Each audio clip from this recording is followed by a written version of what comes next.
2. Can I have part 1?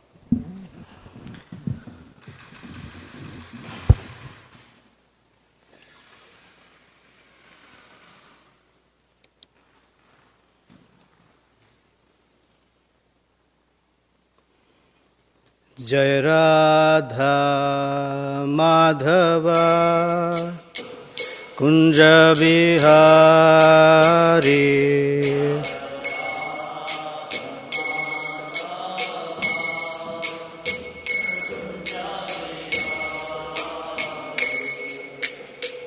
Gopi Jana Vallabha Girivardhari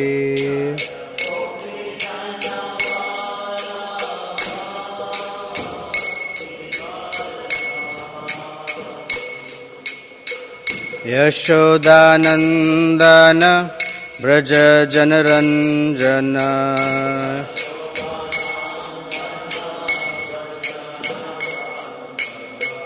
Yamuna Tira Vanachari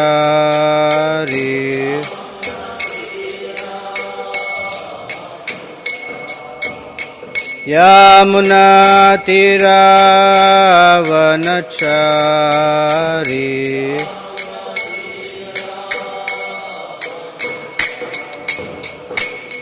Jai Radha Madhava Kunja Vihari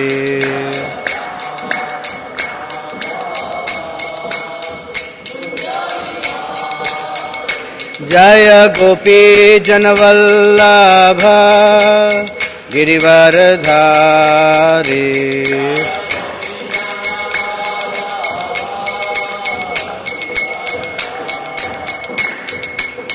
Yashodanandana Praja Janaranjana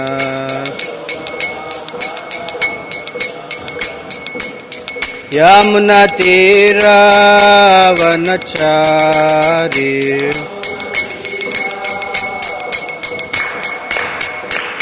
Jai Radha Madhava Kunja Vihari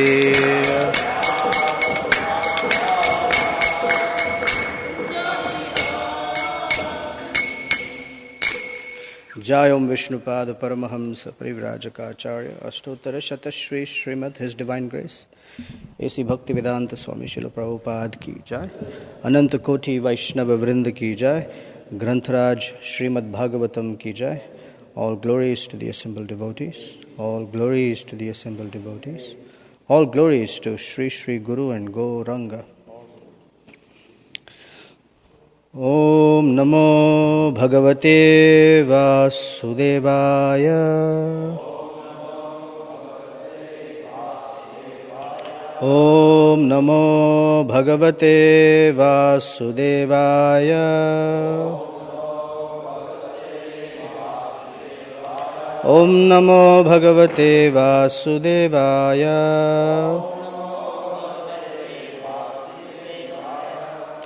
Grantharaj, Srimad Bhagavatam, Canto 5, Chapter 10, Maharaj Rahugana meets Jadabharata, texts 8 and 9, 8, 7 and 8.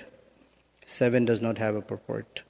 So, translation and purport by Srila Prabhupada Ki Jai. Translation for 7. Thereafter, when the king saw that his palanquin was still being shaken by the carriers, he became very angry and said, "You rascal, what are you doing? Are you dead despite the life within your body? Do you not know that I am your master? You are disregarding me and not carrying out my order. For this disobedience, I shall now punish you just as Yamaraj, the superintendent of death, punishes sinful people. I shall give you proper treatment so that you will come to your senses and do the correct thing." Text 8.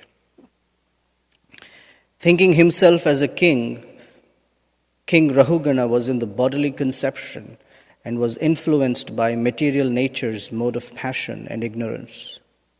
Due to madness, he chastised Jadabharata with uncalled for and contradictory words. Jadabharat was a topmost devotee and the dear abode of the Supreme Personality of Godhead. Although considering himself very learned, the king did not know about the position of an advanced devotee situated in devotional service, nor did he know his characteristics. Jadabharata was the residence of the Supreme Personality of Godhead. He always carried the form of the Lord within his heart. He was the dear friend of all living beings, and he did not entertain any bodily conception. He therefore smiled and spoke the following words, which we'll leave for tomorrow. Purport. The distinction between a person in the bodily conception and a person beyond the bodily conception is presented in this verse. In the bodily conception, King Rahugana considered himself a king and chastised Jadabharata in so many unwanted ways. Being self-realized, Jadabharat, who was fully situated on the transcendental platform, did not at all become angry. Instead, he smiled and began to deliver his teachings to King Rahugana. A highly advanced Vaishnava devotee is a friend to all living entities, and consequently he is a friend to his enemies also. In fact, he does not consider anyone to be his enemy. Surhuda sarvadehinam. Sometimes a Vaishnava becomes superficially angry at a non-devotee, but this is good for the non-devotee. We have several examples of this in Vedic literature. Once, Narada became angry with the two sons of Kuvera, Nalakuvera and Manigriva, and he chastised them by turning them into trees. The result was that later they were liberated by Lord Sri Krishna. The devotee is situated on the absolute platform, and when he is angry or pleased, there is no difference, for in either case he bestows his benediction.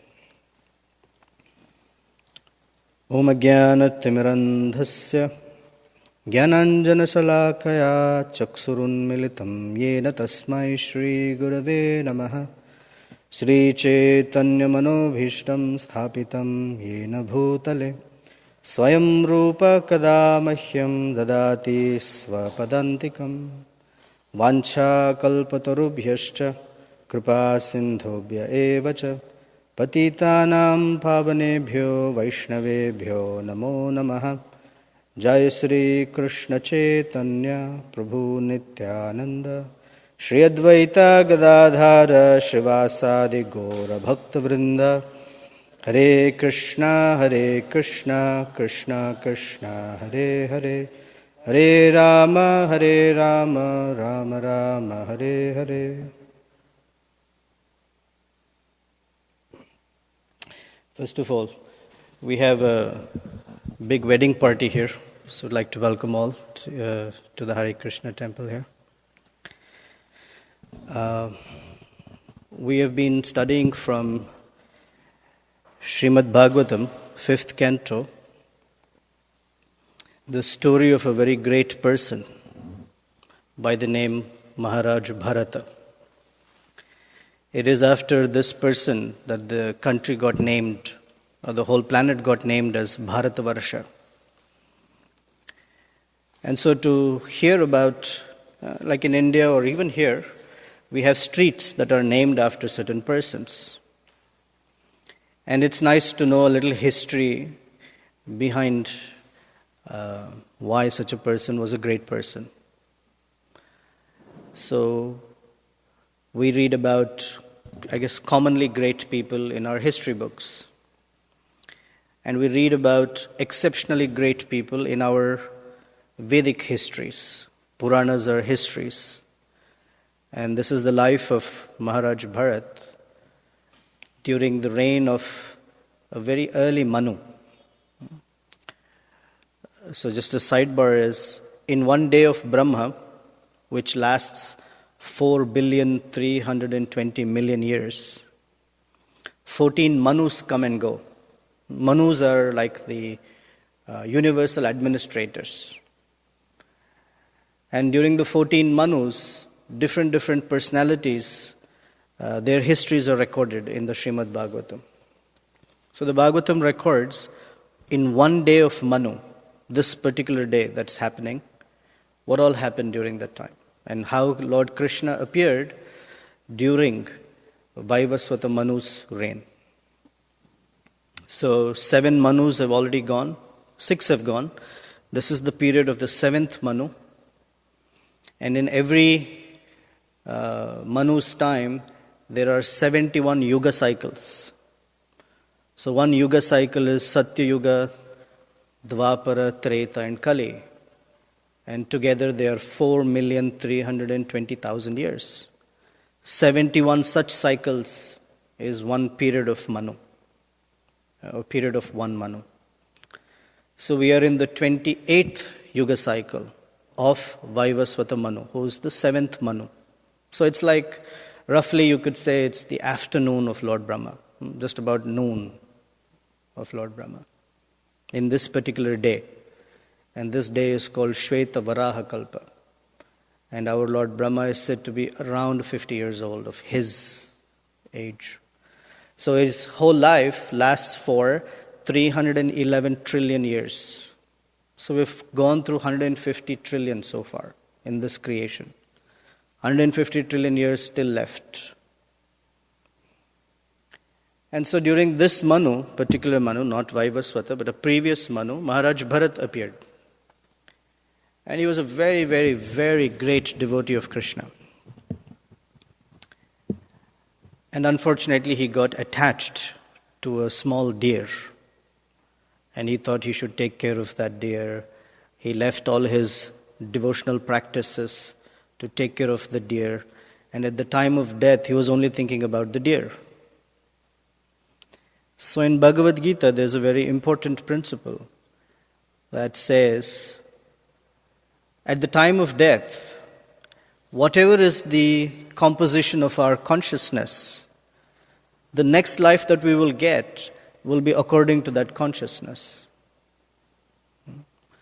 So at time of death, if somebody is thinking about relatives or money or something, some unfulfilled desire, then the next life will be a body that will be suitable to fulfill that desire.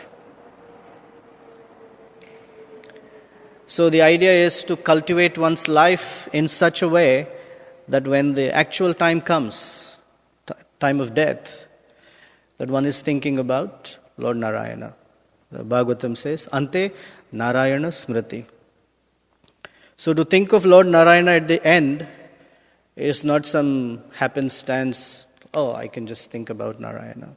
It is discussed that one should cultivate one's life in such a way that we remember that.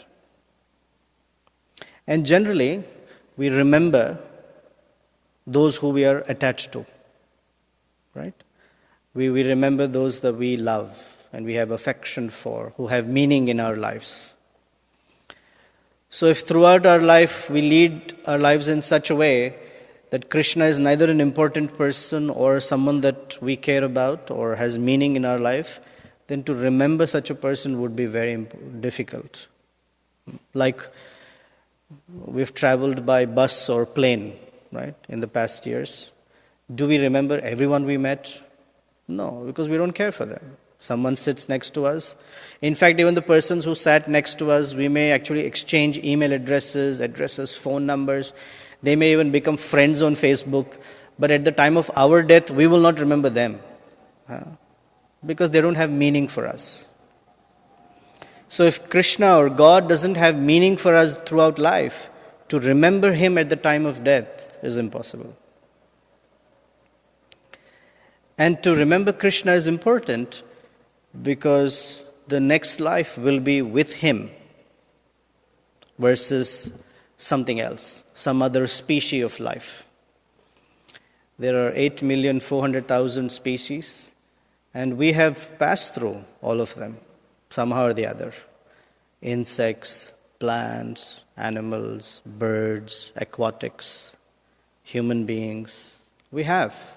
From one life to another life, one life to another life. And this is called samsara cycle, from one birth to another birth.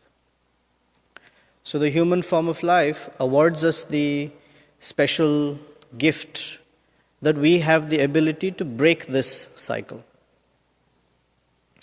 And this cycle is broken by becoming connected to or in relationship to Krishna. Because then at the time of death, one will remember Krishna. And Krishna says, one who remembers me, antakale cha mam eva smaran muktva kalevaram.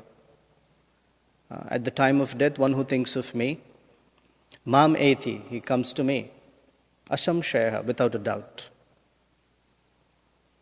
Unfortunately, Bharat Maharaj forgot that, although he remembered it throughout his life. So one lesson is to not take it for granted.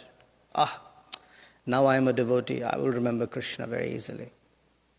So not to take it for granted. So in his next life, he became a deer. But because he was a special personality, Krishna gave him the consciousness or remembrance from his previous life. Now, we don't remember what we were in our previous life. That was nice, thankfully. Most likely I was a cockroach, and I don't want to remember that. Or something. So it's good to not remember in one sense. But in his case, because he was a devotee of Krishna, Krishna gave him memory from previous life so he can remember, I don't want to make that mistake again. So as a deer, although he was in the body of a deer, his consciousness was that of a sage. And so the deer life, he didn't squander it, he didn't waste it. And in the next life, he is born as, again, Jada Bharata. Jada means dull, like crazy. And so this life, he wants to make sure that he is not going to make any such mistakes. And he acts in the most unconventional ways. Most people, they like to go to school, get some education, dress nicely, speak nicely. But he didn't care for all that. He said, I don't want to get involved in worldly things. So he never spoke. Not a word. He never made his hair. He never took a bath. He never ate anything. If someone fed him something, he would eat. Otherwise, that was not a consideration. He did everything opposite to what his father told him to do. Father told him, you should go to the bathroom, then clean yourself. He first cleaned himself and then went to the bathroom. Just intentionally did everything opposite so that people will neglect him. Sure, useless case. And that way he would not be bothered. And his consciousness was fixed on Krishna throughout the time. In our lineage of Acharyas, there is Gaur Kishore Das Babaji. Gaur Kishore Das Babaji was very popular. And every day people would come to him and say, Maharaj, give me blessings. Maharaj, give me blessings. Give me blessings. So he was like, my gosh, these people only want blessings, but they don't want anything spiritual. Most time when people say, give me blessings, they mean, give me blessings to get something material. Like in India, for a young girl, they will say, Shigrameva Kalyana Praptarastu. Of course, the girls don't like it, the parents love it. Or get a job, get something, some such material benediction. So Gaur Kishore Das Babaji said, man, these people are disturbing me too much. So he decided to go chant his rounds inside public latrine, where it is very smelly. At that time in India, public latrine is pretty gross. I mean, it's gross even now. But so then when he was sitting inside there and chanting peacefully, he was not disturbed by the circumstances. No one else came to him because it was too smelly. Like, who will go there? Like that. So there are persons who would be so outside the norms of social behavior and etiquette because they are not, which is the important point here, they are not in the bodily conception of life. Bodily conception means the moment we are asked the question, who are you? It depends on what answer we give. That's what is the bodily conception of life. For example, if someone were to ask us, who are you?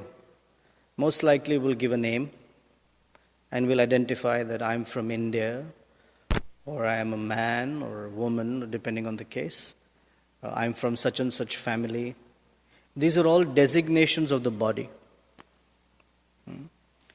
But if you ask a sage, who are you? The first answer they will give is, I'm a servant of Krishna. Because it's not about this body. This body was born in such and such family, such and such country, with whatever karmic makeup that I had.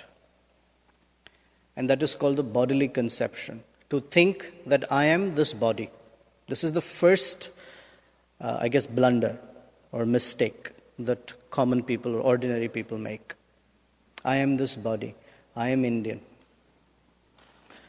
When I make this presentation at colleges, the first thing we talk about is when you meet someone and they seem to be from your country, the first thing you'll ask is, are you from India? Yes. Oh, very good. We feel very happy. Then we ask them, North India or South India? If they say South India, we become even more happy. Oh, very nice. Where? Andhra or Tamil Nadu or something? And they say Andhra Pradesh. Oh, we become even more happy. Then we ask them, Godavari district, Krishna district, which one? Oh, Godavari. Oh, very good. East or west? We try to narrow it down to so much to feel like, oh, I'm your cousin. Oh, that's fantastic. Because we identify with the body. The body is, I'm such and such from so particular place. So the bodily conception brings about a sense of identity. This is called false ego. I have an identity. I'm Indian. I'm proud to be an Indian. I'm American. Be proud to be an American. Like that. But this is not our identity, because in our previous life, we were perhaps not Indian or American or even man or woman. We were something else, perhaps. So our identity keeps changing from one life to another life.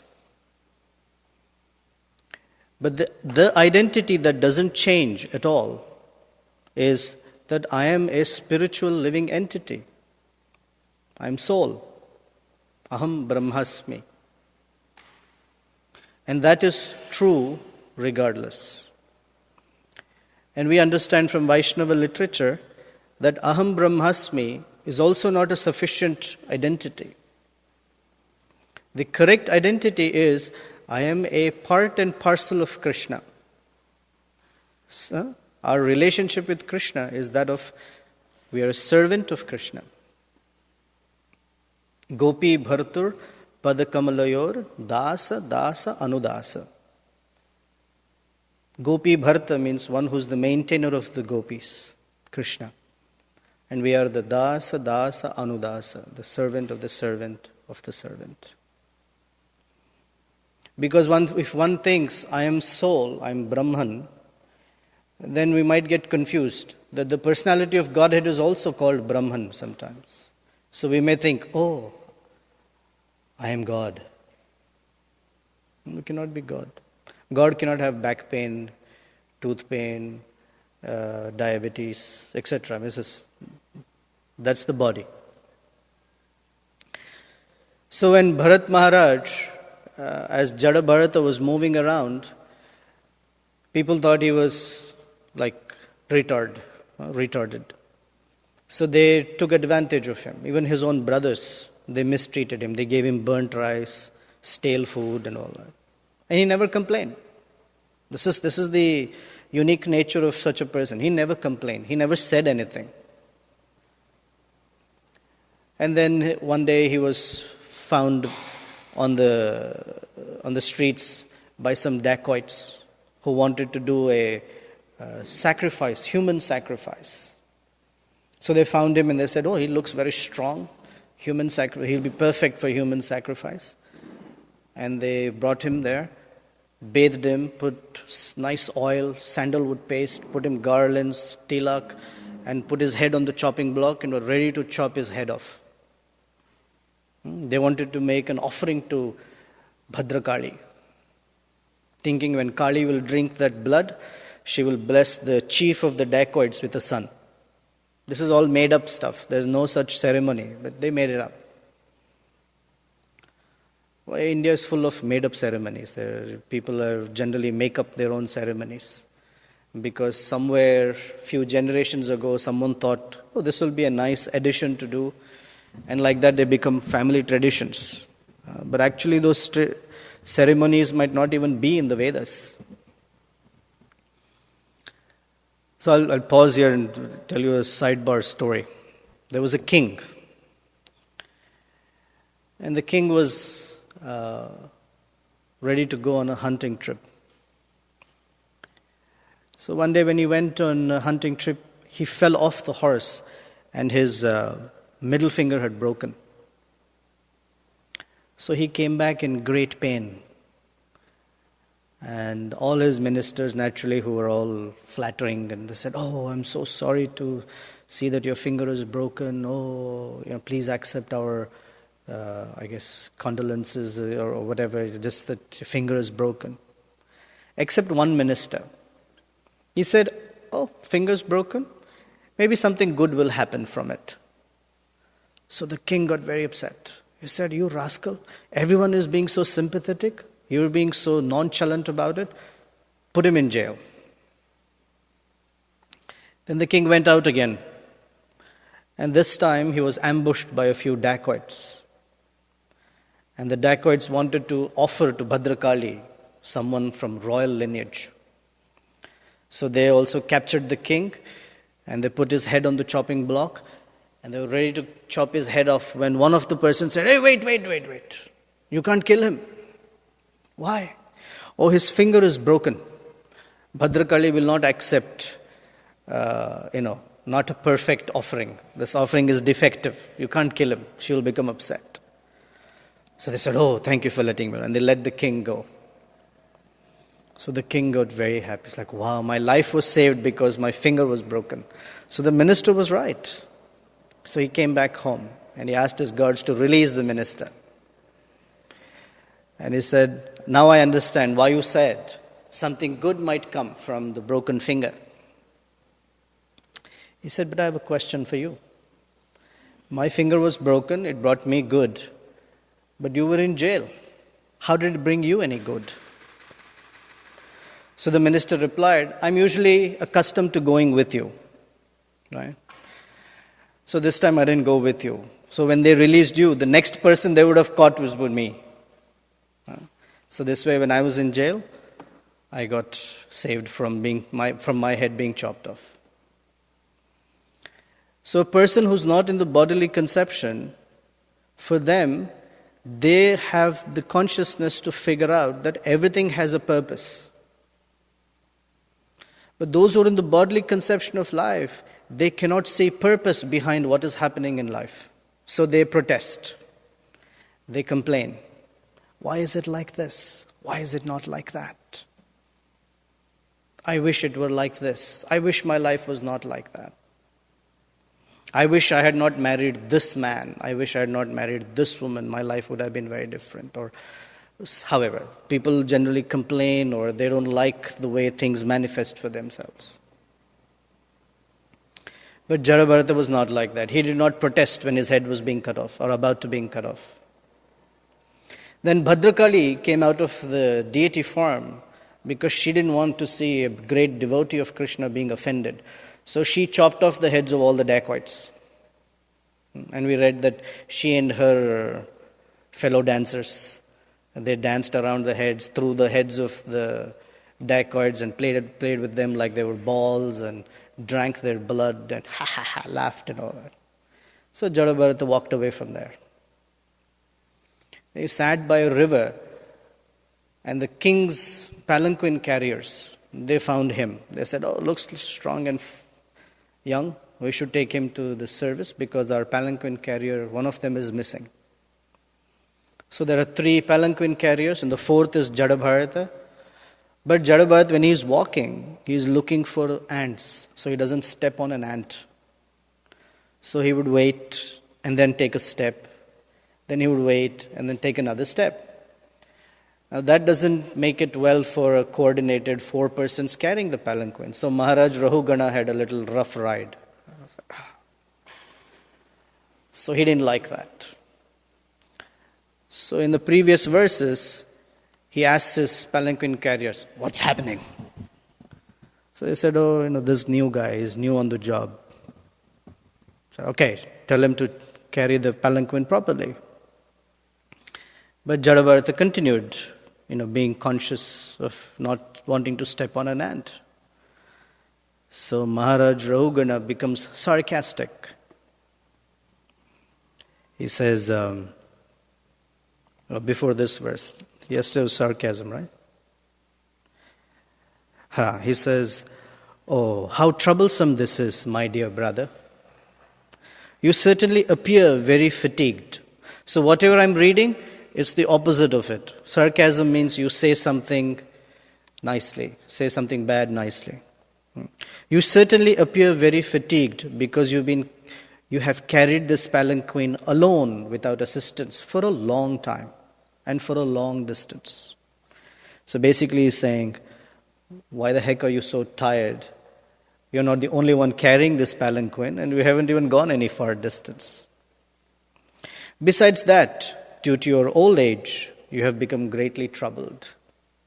He's very young and strong. We're saying, oh, you must be so old. My dear friend, this is not friend.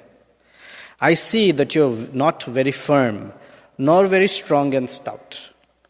Aren't your fellow carriers cooperating with you? In this way, the king criticized Jadabharata with sarcastic words. Yet, despite being criticized this way, Jadabharata had no bodily conception of the situation. He knew that he was not the body, for he had attained his spiritual identity. He was neither fat, lean, nor thin, nor had he anything to do with the lump of matter, a combination of the 5 gross and 3 subtle elements.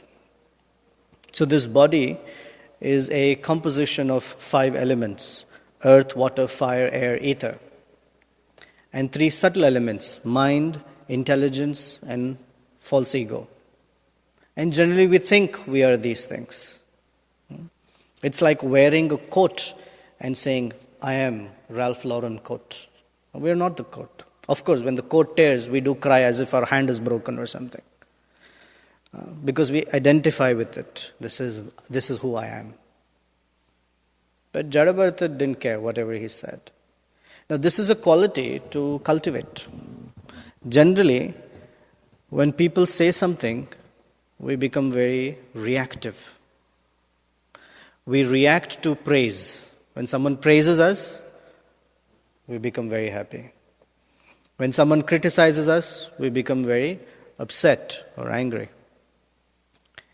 In fact, in Kali Yuga, somebody doesn't even have to criticize us. They may say something which they don't mean it, but we interpret that as criticism and we become angry, even if they didn't say something. Because one of the characteristics of Kali Yuga is that we fight for nothing. Fight for the least of things. I often joke that between husband and wife, this is the best example of how we're doing, because wife and husband, the dynamic is very volatile. One day the wife would cook something and the husband will eat and say, there's not enough salt in this today. That's where it all begins. So she will say, instead of saying, oh really, here's some more salt, she'll say, you never appreciate what I do. And he will say, you never know how to do things for me, you never care for me. Then it escalates into, your family is always like this. And then he will respond with, don't tell me about your family, look at your own family.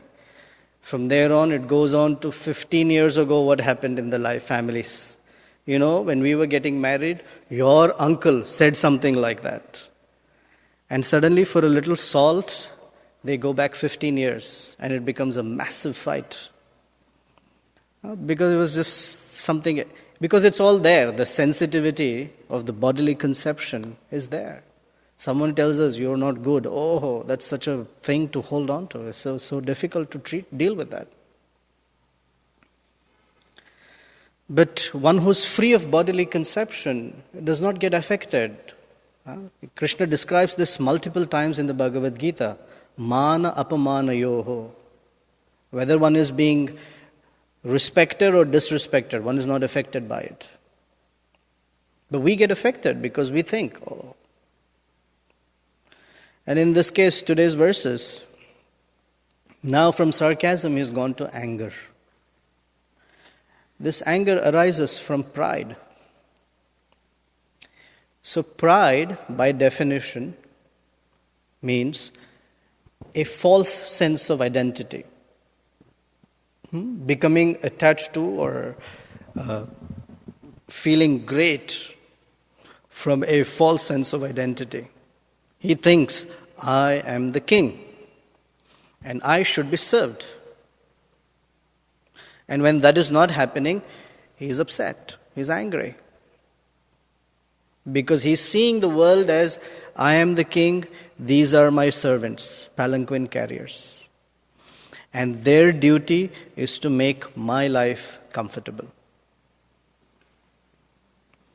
Now, Jadabharat is not thinking like that. So Prabhupada says, the distinction between a person in the bodily conception and one free from it is being discussed in these verses. Jadabharat is not thinking, I am a servant, I am a palanquin carrier. He is thinking, I am a spirit soul. I am not this body. And Rahugana is thinking, I am this body. So the conversation between the two is very disconnected. Of course, Jadabharata hasn't spoken yet. He has not spoken in his entire life yet. So he is now angry, saying, I am going to punish you, just the way Yamaraj punishes sinful persons. So pride is such a quality that the manifestation of it comes out as arrogance. And the next level or degree of pride beyond arrogance is violence. So it's described that if a proud person is not properly humbled, like they say, before the fall, right? Pride comes before the fall. That pride manifests as arrogance. And that arrogance comes from the pride comes from the idea that I am, and you fill in the blank, something. I am rich, I am powerful, I am the king, I am very well educated, or I am strong, I am the master, etc. So when a person is dealing with such pride, then they start seeing distinctions automatically. The distinction that I am better than the others. In whatever way, they identify myself as better than others. There is the other side of pride, where one sees oneself worse than others. That's also pride, because it's still on the bodily conception. I'm useless. I have absolutely no skill. I'm not educated, I'm very poor. These things are also coming from pride, but not the arrogance type pride. So Maharaj Rahugana, because he's suffering from this pride, and he's the leader, or the king, he needs to be rectified. Because when there is pride, it polarizes a community, or it polarizes a person's view of things, ours and theirs. When Prahlad Maharaj is speaking to Hiranyakashipu, he describes this. That is, because of bodily conception, we start seeing people as my friends and my enemies. And that kind of consciousness is because of the bodily conception or pride. And carrying pride in the heart is like carrying a 600-pound bag on our shoulder. In the beginning, it might seem all nice. Oh, I'm so strong, I can carry this bag. But later, it becomes a big burden. And it's something that you can't just drop. You can't decide, from today, I will not be proud. What happens is about 2 hours later, I have not been proud at all. I am really humble now. That is also pride. Look how humble I am. So the only way to become free of pride is when the heart is naturally transformed. And a person's heart cannot transform unless there is Vaishnava Seva. Vaishnava Seva means when we meet a devotee of Krishna, to render them some service is the beginning of the heart becoming soft. It's not just one time we did some service. Oh, that's good. But to continuously soften the heart, one must become eager to serve the Vaishnavas.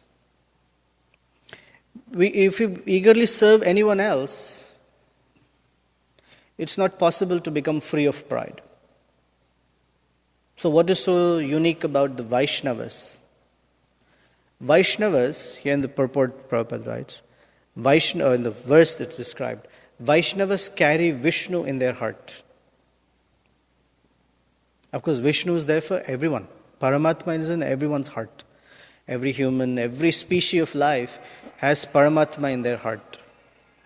But the only difference is that for a Vaishnava, they've realized it, or they've recognized that Vishnu is in the heart.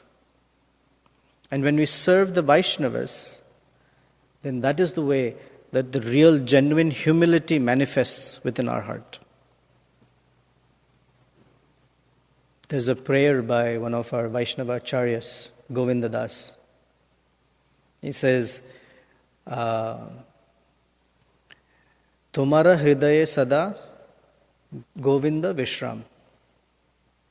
That the Lord Govinda is resting or relaxing in the devotee's heart. And Govinda kahe Vaishnava mora pran.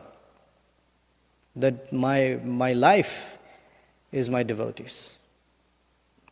So when Krishna sees that we are serving the Vaishnavas, he becomes very pleasantly disposed towards us, more than serving him directly. I'll end with the story of one of the Sri Vaishnava acharyas. His name was Shailapurna. Shailapurna was in, what's that place? Kanchipuram. In Kanchipuram, there is a deity of Krishna by the name Varadaraja. Varadaraja means the king of blessing givers. Varada means to give a blessing. And Raja is the king. He will give all sorts of blessings to his devotees. And the deity of Varadaraja was so unique that he would have conversations with Shailapurna every day. How's this devotee doing? How's that devotee doing? Is everyone happy? Like that. We can't speak to Kishore Kishori. We can speak to Kishore Kishori. Kishore Kishori don't speak back to us. And even if they are, we are clueless. But Lord Varadaraj would speak with Shailapurna. And Shailapurna had a very special service, that he would fan Varadaraj every day with a peacock fan. One day a devotee, a simple devotee, met Shailapurna and asked him, since you have such a nice relationship with Varadaraj, can you please ask him when I will come back to Vaikuntha? He said, oh sure, I can ask for you. So as he was fanning the Lord, he asked, my dear Lord, such and such devotee has a question as to when he will come back to Vaikuntha. So Varadaraj said, oh, he is very intimate with you, Shailapurna. He is very dear. He serves you very nicely. So after this lifetime, he is coming back to Vaikuntha. Please let him know. Oh, yes, sure. And then he had a doubt. He said, I have a doubt. Will I come back to Vaikuntha after this life? So Lord Varadaraj said, oh, actually no. So I was a little surprised. What do you mean actually no? He said, well, you have this wonderful service. You fan me very nicely every day. You sing to me and I speak with you. But something is missing in your life. The component of serving the Vaishnavas. That's not there. So to enter Vaikuntha, you have to be a servant of the Vaishnavas. Oh, really? He put the fan down and he went away. He went away to serve the Vaishnavas. And he didn't want, of course he was very well known. So he changed his appearance. He removed his Vaishnava tilak, put on simple clothes, and went far away to Mahapurna's house and begged, "Can I please get some service to do?" So Mahapurna looked at him and said, "Okay, you can be in the cow stable or in the barn, taking care of the cows. Wash the cows every day, take them out for grazing." Very, very menial service. In fact, we heard from Bhakti Purushottam Maharaj, like the dullest of service, like the most unintelligent service is to take care of the cows.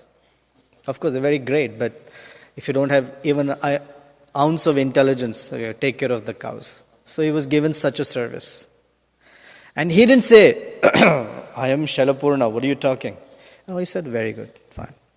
And every day, for 6 months, he took care of the cows very nicely. One day, it rained very heavily. And so Mahapurna thought, that person who's taking care of the cows, he must be all wet. He may not have clothes. Let me take something for him so he can put on dry clothes. And when he entered the barn, Shailapurna had taken out his cowherd clothes, and because he didn't have anything else, he put on his Vaishnava clothes, proper dhoti and full tilak, Vaishnava tilak, 12 parts of the body. And generally when you put tilak like that, the body seems all effulgent and radiant. And when Mahapurna walked in, he was stunned to see someone like, "Who are you? Who are you? Tell me." He insisted, so he said, "My name is Shailapurna." Mahapurna fell down with a shock. It's like, "You're one of the greatest devotees in the Sri Vaishnava Sampradaya. And why are you doing something so menial here, taking care of the cows?" He said, "No, I had to do some service for you." And, "Oh, no, stop all this. And he fired him from the job. He said, No, you cannot do this. I cannot make you take care of cows like this." So Shailapurna returned back to Kanchipuram to go back to his service of fanning the Lord, because no one else would give him such menial service. So when he started fanning Varadaraj said to him, "Now you can come back to Vaikuntha, because you served the Vaishnavas." So to remove that pride is very, very essential. Otherwise we'll be stuck in this bodily conception. I am something of value. Actually, this material body has no value. It is earth, water, fire, air, and ether. In our college presentations, we show a slide that says, let's look at the composition of the body. It has so many grams of carbon. That's value, so many dollars. It has so much composition of water, and this is the value of water, market price of water. It has iron, magnesium, phosphorus, sulfur, whatever is the composition of the body. And if you add up all the materials at market prices, the value of the body is about $20. If you add up all the water, the iron, magnesium, calcium, everything that's in the body, it's a whopping $20. But how much value we give the body, as if it's priceless. It's the most priceless thing that we own. In fact, sometimes our computers are more expensive than our body. But between the computer and body, we value the body more. Or the car. A car is $20,000. But if there is an accident, we don't ask, how's the car? We ask the person, how are you? First, are you okay? Gone with the car, it's okay. You're okay, that's more important for me. Of course, some people might not say like that. They'll say, how's the car? You're okay? So we give more value to the human body, although from a dollar perspective, it's only $20 worth. Why? Because it's the soul within the body that's the valuable one.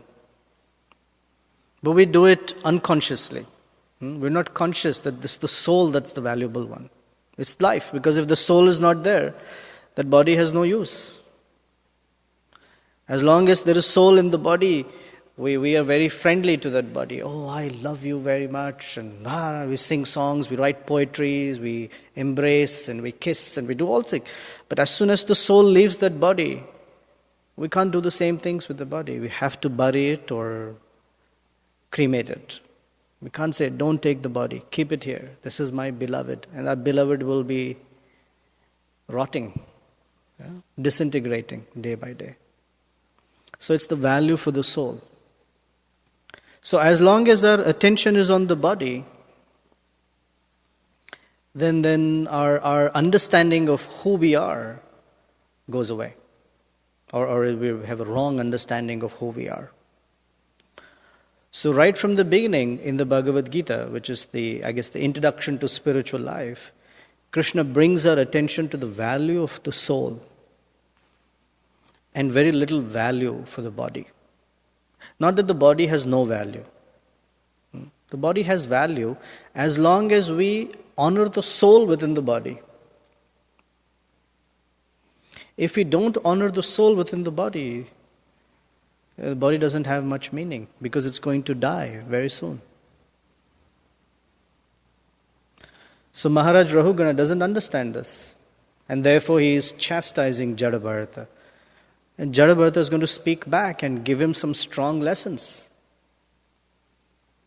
So we'll stop here. Tomorrow he's going to speak, Jadabharata. Any questions, comments?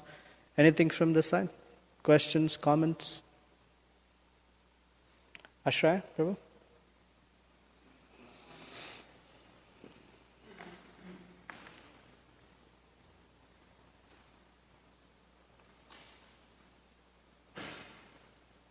Is it working? There's still out of battery. Good. I was wondering, I was able to find anything in the verses or reports as to why such a Paramahamsa personality like that Bharata could take birth again at all. I'm wondering, from the very beginning, the only descriptions are how he was constantly absorbed in devotion internally, not affected or interested in the external circumstances. So, What's the understanding that he took a birth again?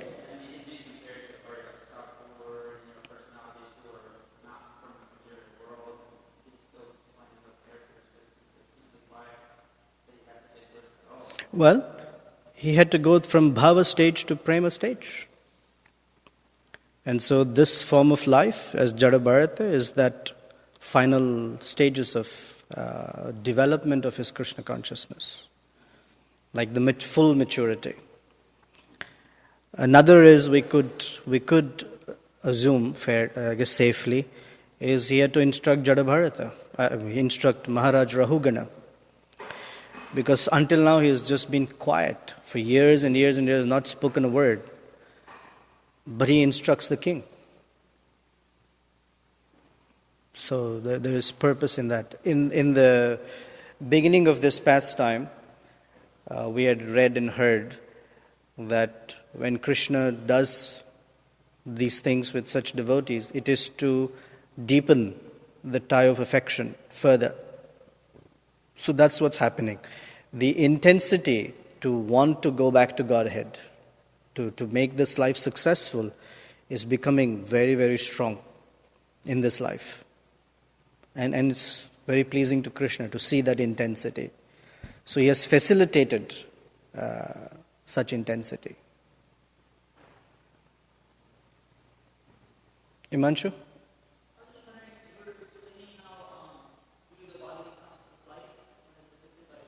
Yes. Yes.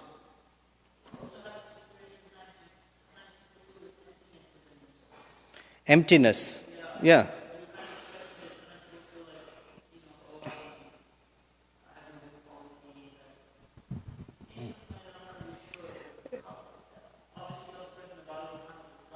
It is also bodily conception of life. The emptiness, the low self-esteem, those are also bodily conceptions of life.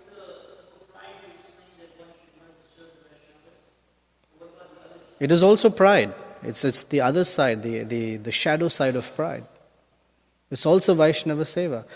Because by serving Vaishnavas, we begin to understand our real self-worth. Our real self-worth is described in the Bhagavad Gita. Mamaivamsha jiva loke jiva bhuta sanatanaha. That first two lines of that verse gives us a real self-worth. We're not some, product of matter. We are parts and parcels of Krishna. Mama eva amsha. And that is glorious. But we don't recognize it, either due to pride that manifests this way or the shadow of pride that manifests the other way, is given in the next two lines. Manas sashtani indriyani prakritisthani karshati. It's because of the mind and the senses that a living entity is suffering or struggling within the material world. Karshati means struggles. Because the mind tells us, oh, you're so great, or you're so useless. But either way, we're neither this nor that. We are parts and parcels of Krishna. We are spiritual beings, Sat Chit Ananda Vigrahas. But we lead a life of Asat, Achit and complete Nirananda. But we are always pursuing Ananda. We don't have it, we are always pursuing it. And we become happy only because there is a promise.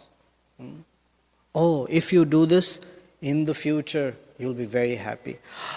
Very nice. And we pursue that happiness. But we don't experience it. So it's still Vaishnava Seva, because Vaishnava Seva brings us to the conception of who we really are. Of course, I'm emphasizing Vaishnava Seva. As important is chanting of Krishna's names.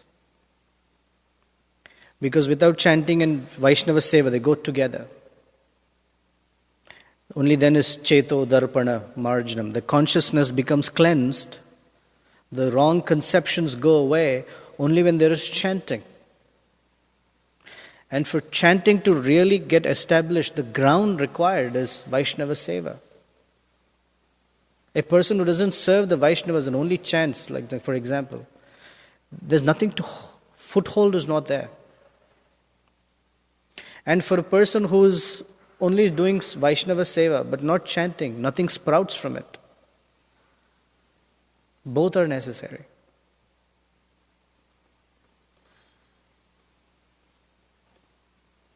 Anything else? Okay, thank you very much. Srila Prabhupada ki jai, Srimad Bhagavatam ki jai.